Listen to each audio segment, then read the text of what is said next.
এই গাছ আসসালামু আলাইকুম, দিস ইজ মোমিন চৌধুরী। কেমন আছেন আপনারা সবাই? আশা করি সবাই ভালো আছেন, আমিও ভালো আছি। আমার কিছু দুঃখের কথা বলতেছি আপনাদেরকে। দুঃখের কথা হলো এমন, 6 ঘন্টা প্লাস লাইনে তারার পর তেল পাইছি। তেল পাওয়ার পর আজকে শুনতেছি তেলের দাম বেড়ে গেছে। আমি বলছি আল্লাহ, কালকে 6 ঘন্টা তেলে দাঁড়ানোর পর তেল নিছি, তারপর আজকে তো তেল নাই। হঠাৎ করে তেলের দাম বেড়ে গেছে। চিন্তা করতেছি সামনে আর কিসের দাম বাড়বে। আমি চিন্তা করতে, যে তেল নিতাম 120 টাকা দিয়ে, সেই তেল এখন নিতে হবে 140 টাকা দিয়ে। তো কই যাবে মানুষ?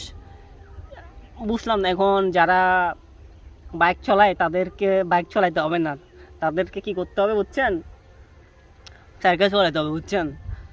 নতুনভাবে সাইকেল কিনতে হবে, সাইকেল চালাতে হবে সবার কাছে।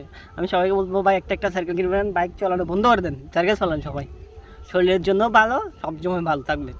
তো সেই জন্য বলবো, সবসময় সাবধানে ড্রাইভ করবেন, সাবধানে থাকবেন, সবসময় সাবধানে সব কিছু করবেন।